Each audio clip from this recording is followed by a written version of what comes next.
Hello hordoftoota Maltiiskiil Miidiyaa, nagaan koo kabajaa fi jaalalaa bakka isin jirtanitti isinaa qaqqabu jechaa barnoota keenya Earn While You Learn Program jedhu kutaa darbe keessatti jalqabuun keenya ni yaadatama. Kutaa sana keessatti barachaa hojjechuu akka Series 1tti eegallee turre. Amma immoo Series 2 Mindset kan jedhu Mindsetiin maal akka ta'ee fi Mindset irratti namni hojii hojjetu tokko yookiis immoo milkaa'uu barbaadu akkamitti qophii akka godhu wal wajjiniin kan barannu ta'a. Kallattumaan gara barnoota keenyaattan isin dabarsaa. Subscribe share gochuudhaan Maltiiskiil Miidiyaa deeggaraa hiriyoota keessan biraan ga'aa jechuun barbaada. Egaani Series 2 jalatti Mindset jechuun maal jechuu akka ta'e asumarratti gaaffii isin gaafadha. Kana dura dhaga'uu dandeessu what is mindset yookiin immoo yaada qindoome kan jedhu kun dhalli namaa yaada qindoome qabaachuun yaada itite yookiin immoo yaada waa hojjechuu danda'u qindeeffatee sammuu keessaa qabaachuun maal akka fayyadu asumaan gaaffii kana akkana deebistan jechaa kallattumaan gara hiikaa mindsetittan isin dabarsa. A mindset is established set of attitudes, beliefs, or assumptions held by an individual that shapes how they perceive, interpret, and respond to the situation jedha. Kana jechuun namni dhuunfaan tokko yaada isaarratti, ilaalcha isaarratti, opportunity filannoo isaarratti wantoota inni qindeeffatee rakkoon tokko gaafa isa mudatu akkasuma immoo chaalenjiin tokko gaafa dhufu akkamitti akka keessummeessuu qabu namni qindeeffatee lafaa qabu mindset gaarii qabaa jechuudha. Kanaaf egaa mindset jechuun yaada qindaa'e, amantii qindaa'e, wantoota gochuudhaaf qindaa'anii lafa taa'anii jechuudha. Egaani kuni maaliif gargaara isinitti fakkaata? Gaafa chaalenjiin dhufu yookiin immoo opportunitiin addaa tokko gaafa dhufu kallattumaan namni tokko waan godhu lafaa qaba yoo ta'e, karoorfatee lafaa qaba yoo ta'e kallattumaan gochuu akka danda'uuf isa gargaara jechuudha. Hiiktonni yookiin saayintistoonni tokko tokko what you think and do affects the way you feel jedhu. Wantati sammuu keetiin yaaddee hojjettu jireenya kee gara fuulduraatti fiilingii keetiif murteessaadha jedhu jechuudha. Kanaaf wanti ati haammattu waanuma facaaftedha jechuudha. Karaa jechoota afaan Oromootti yoo finne immoo wantoonni nuti haammannu wantoota nuti facaafne jechuudha. Kanaaf mindsetiin akka nama sanyii ol kaawwateetti yookiin immoo akka waan facaafatu tokko ol kaawwateetti opportunitiin gaafa dhufu roobni gaafa dhufu qotee bulaan tokko akka inni gadi baasee facaasutti kan facaasu jechuudha. Kanaaf egaa mindsetiin yaadota ititanii walitti qabamanii sammuu keenya keessattis ta'e ajandaadhaan qopheeffannee kan nuti lafaa qabnu jechuudha. Egaani mindsetiin karaa gabaabaa the way you think, the way you believe, the way mentally approach to life, the way you related to learning, the way you see money and the challenge. Isaan kana jechuudha. Kallattii atitti yaaduu dandeessu, kallattiin atitti wantoota jiranitti amantu yookiin murteessitu, kallattii ati meentaalii jireenya kee guyyaa guyyaa keessatti quunnamtuu fi ilaalchi ati barnootaaf, qarshiidhaaf akkasuma immoo rakkoowwan jiraniif kennitu mindsetiin kee murteessaadha jechuudha. Kanaaf egaa ati mindsetii gaarii qabaannaan qindoominni yaadaa sammuu kee keessattis ta'ee bifa ajandaatiin lafaa qabda taanaanii wantoota kanaa akka isaan ta'utti milkeessuu yookiin keessummeessuu dandeessaa jechuudha. Kanaaf mindsetiin maal murteessaa isinitti fakkaata? It determines how you react to problems, opportunities, failures and success. Akkamitti akka ati rakkoolee dhufan irra tarkaanfachuu akka dandeessu, akkamitti carraawwan dhufan argachuu akka dandeessu, kufaatii yoo dhufe akkamitti ka'uu akka dandeessu, milkaa'inni yoo dhufe akkamitti itti fayyadamuu akka dandeessu kan murteessu mindsetiidha jechuudha. Ilaalcha sammuu keenyaa yookiin immoo qindoomina yaadaa sammuu keenya keessatti nuti ijaarrannee qabnu jechuudha. Egaani mindsetiin bakka lamatti qoonnee ilaaluu dandeenya. The first one is fixed mindset and the next one is growth mindset. Mindsetiin kallattii kana lamaaniin adda baafamanii ilaalamuu danda'u. Egaan fixed mindsetii yeroo ilaallu saayintistiin yookiin barreessaan tokko yookiin immoo psychologist Carol Dweck jedhamu akkas jedha. Says that a fixed mindset is the belief that you are born with certain amount of ability jedha. Wantoota ati yaada kee keessatti yookiin jireenya kee keessatti ittiin amantu yookiin wanta murtoofte faana wanta dhalattedha. Yaadota yookiis immoo dandeettiiwwan xixiqqoo ati wajjiniin dhalatte waa tokko gochuuf, waa tokko murteessuuf, waa tokko decide gochuudhaaf, yaadota murtoo ta'an tokko dabarsuudhaaf dandeettii xiqqoo ati wajjiniin dhalattedha. Kan hin guddanne yookiin immoo fuulduratti kan ati itti update hin goonedha jedha jechuudha. Okay? You are unable to further develop in this area. Okay? Kan all develop hin taane yookiin immoo kan hin guddanne kan hin gabbanne jechuudha. Fixed mindset akkuma dhalatetti kan jiru jechuudha.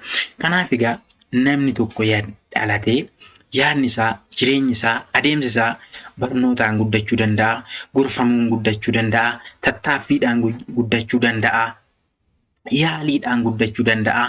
Wantoonni kun biraan jiran yoo ta'e egaa yaadni keenya fixed mindsetiitti daangeffamuu mala jechuudha. Kanaaf egaa amaloonni fixed mindsetii maal fa'i yoo jettanii na gaafattanii, I am not good at this time. Yeroo kanatti ani nama danda'u nama gaarii miti. Ani kana gochuun danda'u. I can't learn business. Waa'een biizinasii naaf hin galu. Waa'een dinagdee birrii sochoosuu, qarshii hojjechuu naaf hin galu hin danda'u. Money is only for rich people. Qarshiin namoota sooressa qofaaf jennee kan yaadnu yoo ta'e. Failure means I am not smart. Argitanii kufaatiin egaa ani hin danda'u. An nama jabaa miti.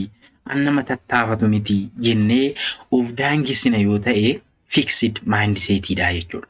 Kanaaf akkuma dura isinitti haasa'aa ture wantoonni rakkoon opportunity challenge jiran gaafa nutti dhufanii akkuma salphaatti nu fudhatanii sokkuu jechuudha.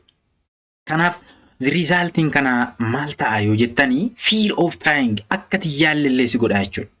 Akka tin tattaaffanni si godha jechuudha. Giving up easily harka kennataa jechuudha. Rakkinatti harka kennataa jechuudha.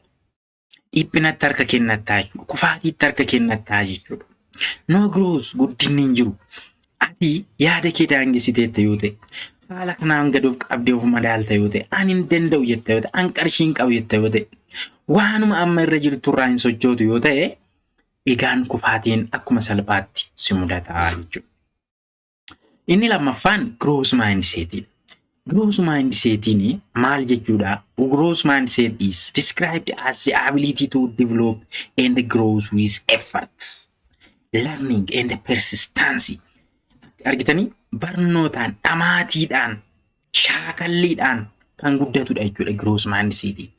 Sammuun kee gabbataa kan inni deemu, dandeettii murteessuu keetii kan inni gabbataa deemu, dandeettii rakkina mo'achuu keetii kan gabbataa deemu, dandeettiin fuulduratti tarkaanfachuu keetii kan inni gabbataa deemu wantoota kanaa yoo yaalii geggeessitedha jechuudha.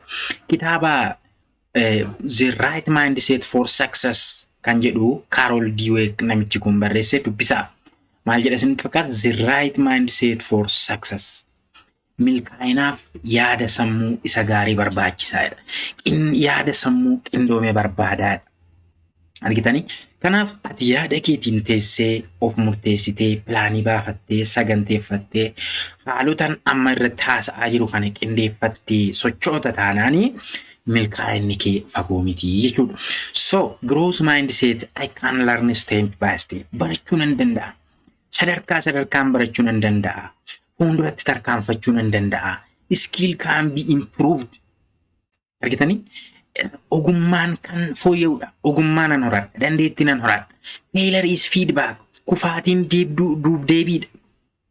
I can earn while studying. Itoon baradhuyyuu qarshii argachuu nan danda'a. Otoon nagaduu barachuu nan danda'a. Jennee haala kanaan of jajjabeessine hojiirra actionirra oolchine yoo ta'e we can success. Milkaa'uu dandeenya jechuudha. Kanaaf barattoonni na duukaa jirtan dhalli kanaan isin gorsu maayindiseetii keessan sirreeffadhaa. Maayindiseetii keessan kallattii gaariirra godhadhaa. Egaan gross maayindiseetiin bu'aan isaa maali jettanii yoo ilaaltan achievement argannoo guddaa akka isin argattan isin godhaa jechuudha. Akka isin milkooftan isin godhaa jechuudha. Increase resilience and improved well-being. Nagaa akka qabaattan guddinni keessan akka cimu argitanii keessi keessan guddinni keessan dandeettiin keessan akka cimu isin godhaa jechuudha. Akka isin tattaafattan isin godhaa jechuudha. Argitanii egaan haala kanaan jabaattanii gross maayindiseetii akka isin hordoftan isin gorsaa. What is financial mindset? Erga waa'ee maayindiseetii haasofne dhimma qarshii irratti yoo dhimma dinagdee irratti yoo maal fakkaata akkamitti deemuu qabna kan jedhu waliin ilaalaa jechuudha. Mata dureen barnoota siriisii kanaa hin dagatina. Otoo barannu hojjechuu, otoo barannu milkaa'uu kan jedhudha. Kanaaf egaa maayindiseetii fi faayinaanshalii maaltu walitti hidha yoo jettan dhimma financial mindset is a collection of beliefs, attitude and habits that dictate how you earn, spend, save and invest money. Argitanii amala ati qabdu, amala dandeettii ati argisiistu, akkamitti akka ati yaaddutti amantu waa'ee maal irratti qarshii baasuu irratti, qarshii save gochuu irratti, qarshii invest gochuu irratti maayindiseetiin ati qopheeffatte sun financial mindsetidha jechuudha. Are you ready for financial mindset? Ask you this question. Birrii akkuma feete birrii guyyaatti birrii 100 hin qisaasessita yoo ta'e financial mindsetiin kee akkamitti qarshii spend akka gootu itti yaadnee jechuudha. Okay? Kanaafi financial mindsetii keenya sirreeffachuu qabna jechuudha. Okay? So, financial mindset, your way of thinking, acting, decision about money, time and opportunity. Dhimma qarshiitiin, dhimma yerootiin, dhimma carraatiin wal qabatee yaadi ati gootu, aktiin ati gootu, murtoon ati murteessitu baay'ee murteessaadha jechuudha financial mindset jedha. Financial kee guddisuudhaaf, dinagdee kee guddisuudhaaf wantoonni kun murteessoodha jechuudha.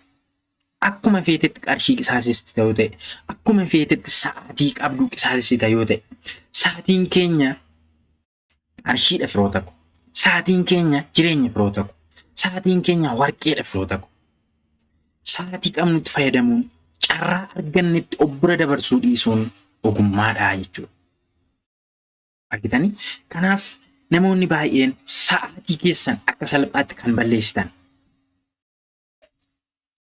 ammumaa kaastanii irra deebitanii of laaluun barbaachisaadha jechuudha.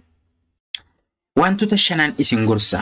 Wantoota jireenya keessan geeddaran mindset, financial mindset keessatti wantoota jireenya keessan gara gaariitti geessan wantoota shanan isin gorsa. Inni jalqabaan from spending to investing. Gara qarshii qisaasessuurraa gara invest gochuutti yookiin immoo gara kaapitaala dabaluutti ce'uu qabdu jechuudha. Akkuma feeteen sababiidhuma qarshiin harka jiru balleessuun sirra kan jiru jechuudha. Okay? Don't spend money on things that finish your pocket. Waanuma zimmeettee qarshii borsaa kee keessaa fixxutti dhangalaasuun sirra hin jiru jechuudha. Waanuma hiriyoota argattee qabduuf qarshii dhangalaasuun sirra hin jiru jechuudha. Waanuma waan fayyadamtu argatteef qarshii dhangalaasuun sirra hin jiru jechuudha. Invest in things that improve your skill. Wantoota jireenya kee keessatti barnoota kee ogummaa kee dabalan irratti invest godhi jechuudha. Qarshiin si harka jira yoo ta'e online baradhu, online koorsii fudhadhu, kitaaba ittiin bitadhu, books kitaaba bitii dubbisi, tools like tuulii kanneen akka softwareotaa, kanneen akka Canva, kanneen akka AI, kanneen akka video editing, kanneen akka wantoonni hedduun jiru jechuudha. Isaan kanaa wal baruu qabda jechuudha. Kompiitaraan wal baruu qabda jechuudha. IT'n wal baruu qabda jechuudha. Daataa paakeejii bitattee riisarchii ittiin hojjechuu jechuudha. Iskiilii kee guddisuu jechuudha. Wantoota kanarratti invest yoo goote boru carraan opportunitiin atitti barbaadamuu kee dabalaa deemaa jechuudha. Carraan beekumsaan barbaadamuu kee dabalaa deemaa jechuudha. Okay? Kanaaf inni jalqabaa from spending to invest ishii jettu kana akka hojiirra oolchitan isinin gorsa. Inni lammaffaan from comparing to competing with yourself. Ofii kee eenyumatti iyyuu hin madaalin. Ani ebeluu gadidha, ebeluu na caareera, ebeluu fagaateera, ani immoo kana hin qabu, ani immoo asan jira, ani hin qaqqabu jettee of madaalta yoo ta'e, I can do. Ani nan danda'a. Kaleessa kana hojjedheera, har'a immoo kanaan hojjechaa jira. Bor immoo kanaan hojjedha. Compete with yourself. Ofii kee faana maal gochuu qabdaa? Dorgomaa ta'uu qabdaa jechuudha. What small thing did I improve today? Waan xiqqoo tokko hojjedhee kaleessarra wanti nan fooyyessuu qabu maali? Wanta kaleessarratti wanti nan dabalu maali? In my knowledge, in my skill, in my finance jettee of ilaalaa deemuun gaarii ta'a jechuudha. The third one is from time wasting to time planning. Sa'aatii qisaasessuurraa gara sa'aatii kee schedule gootetti fayyadamuutti ce'uudha jechuudha. Okay? Inni kun baay'ee murteessaadha firoota ko. Biyya keenya keessatti namoonni sa'aatii akka qarshiitti hin ilaalan. Namoonni qarshii sa'aatii akka qabeenyaatti hin ilaalan. The time is life. Okay? Kanaaf sa'aatii qabdutti fayyadamuu qabdaa jechuudha. Sa'aatii qabdutti. You lose money because of you lost time. Waan sa'aatii kee balleessiteef qarshii dhabdeetta jechuudha. Okay? Real success comes from planning your week. Kanaaf milkaa'inni inni guddaan torbee qabdu irratti saganteessii jechuudha. Fakkeenyaaf 1 hour for skill learning sa'aatii tokko beekumsa dabalachuuf yoo karoorsite, sa'aatii tokko shaakalaaf yoo karoorsite, sa'aatii tokko kallattii itti inkaamii argattu yoo karoorsite, guyyaa torbeedhaan yoo karoorsite milkaa'ina fiddaa jechuudha. Okay? Kanaaf sa'aatii qabdutti fayyadamii jechuudha. The fourth one is excuse to execution. Okay? Hin danda'u, ani kanan godhu, timing qabu, yeroon qabu, I have no money, I have no skill jechuurraa please start. Jalqabi. Waan ta'e jalqabi. Waan sammuu kee keessa deddeebi'u jalqabi, qindeessi. You don't need perfect condition to start. Yeroo mijataan barbaadii waan tokko jalqabuudhaaf. Actionii bichaa si barbaachisa jechuudha. You only need action. Actionii haa cabu, haa badu, haa kufu, milkaa'u haa baatu, actioniin argisiisii jechuudha. Rakkoon dhufu, kufaatiin dhufu, badiin dhufu si feedbackii borutti si jabeessa si cimsaa jechuudha. Okay? Inni dhumaanii from short term thinking to long term vision. Nama fagootti mul'ata qabu. Nama mul'ata qabaatu ta'u sirra jira jechuudha. Waan har'aa yaadu dhiifte, waan guyyaatti har'a baddu, waan qarshii kee fudhattee baddu dhiifte, wanta boru si fayyadu, wanta boru invest gootutti yaadu sirra jira jechuudha. Okay? A daily 100 birr job may look small. Guyyaatti qarshiin 100 ati baaftu xiqqoo sitti fakkaachuu mala. But it can build your discipline. Eenyummaa kee kan ijaarudha jechuudha. Portfolio kee, dudduubee kee kan sirreessudha jechuudha. Your experience and your network. Argite? Kan adeemsa kee argite? Backgroundii kee fuudhu hidhata kee kan sirreessu. Kan nama faana wal si barsiisu ta'uu mala. It is very big. People who think long term are the ones who succeed the first. Ariitiidhaan kan guddatan namoota fageessanii yaadanidha jechuudha. Qarshii 100 akka tasaa malee hin balleessan. Qarshii 50 akka itti yoo dirqaman malee hin balleessanii jechuudha. Walirra kaa'u. Boruuf yaadu, ittiin hojjechuu yaadu, dhalchiisuu yaadu jechuudha. So what do you have now? Waanuma qabdu irraa ka'i. Waanuma qabdu invest godhi. Okay, erga kana jedhe booddee why mindset matters for earning while you study. Amma immoo warroota barnoota irra jirtan mastersiis haa ta'u PhD, degree haa ta'u high schoolii, elementary irra warri jirtan why mindset matters for earning while study. Yeroo barannutti akka hojjennu yookiin immoo akka galii argannuuf ga'een mindset maali? Tokko, your mindset decides your habits. It decides your opportunity. It decides your income. Kanaaf mindset kee sirreeffattee taanaan adeemsa kee, amala kee, carraa argattu, inkaamii argattu, fuuldura kee hin murteessa jechuudha. Murteessaadha jechuudha. Kanaaf waa'ee mindset irratti kan ani kaase. If your mindset is strong, you can grow with limited resource.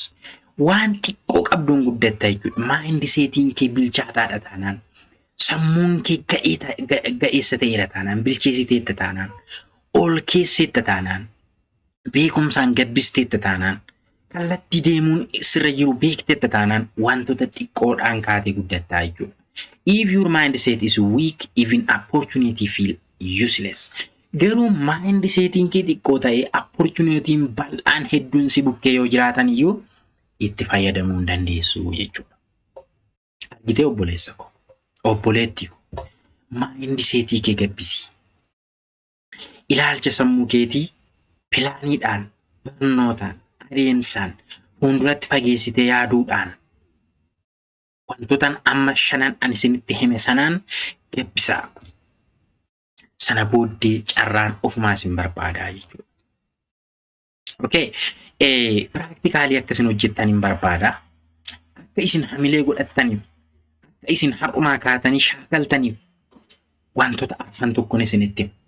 Inni jalqabaa journaling yourself. Of maal godhi? Of beeksisi. Akka cimaa taate of hubachiisi. Jireenyi humna akka qabdu, fayyaa akka qabdu, hamilee akka qabdu, beekumsa akka qabdu, dandeettii akka qabdu, fiiguu akka dandeessu. I am building skill. Beekumsa horachuu nan danda'a kanaa olitti. I am building income. Galii argachuu nan danda'a kanaa olitti. I am building discipline. Argitanii? Namummaa jechuudha. Disipiliinii namummaa, ga'eessummaa, beekumsa horachuu nama danda'uudhaan jennee ganama kaanee waa'ee kanaa haasa'uudha jechuudha. I am building skill. Ogummaa barachuun qaba. Nan jalqaba. Nan baradha. Achiniin argisiisuudha jechuudha. The second one is weekly planning. Torbee kana keessatti warri barnoota qabdan barnoota keessan irraa adda gochuudhaan kallattii ittiin barattanii fi kallattii ittiin kaffaltii argattan qooduu qabdu jechuudha. Kanaa ta'u guyyaa sa'aatii tokko haa ta'u daqiiqaa 30 addaan qooddattanii itti fayyadamuudha jechuudha. The third one is self control before spending money. Of qusadhu jechuudha. Qarshii baasuu irraa of qusadhu. Wantoota akkasuma hanqisaasistu. Wantoota bu'aa hin qabne, wantoota jireenya kee gadi buusan. Mee fakkeenyaaf soosii garaagaraa ilaalaa, caatii ilaalaa. Akkasumaan TikTokii, Facebookii ilaalaa. Warri kun qarshii nu baasisu. Garuu maal nu fayyadu? Sigaaraa, dhugaatii, wantoonni kun jireenya keenya hin miidhu malee nuun fayyadanii jechuudha. Kanaaf qarshii kee osoo hin baasiin wanti nan itti baasaa jiru kun na fayyadaayi. Does this help my future or only today? Har'a qofaaf na fayyadamoo borutti na fayyada jettanii adda baastuun isinirraa eegama jechuudha.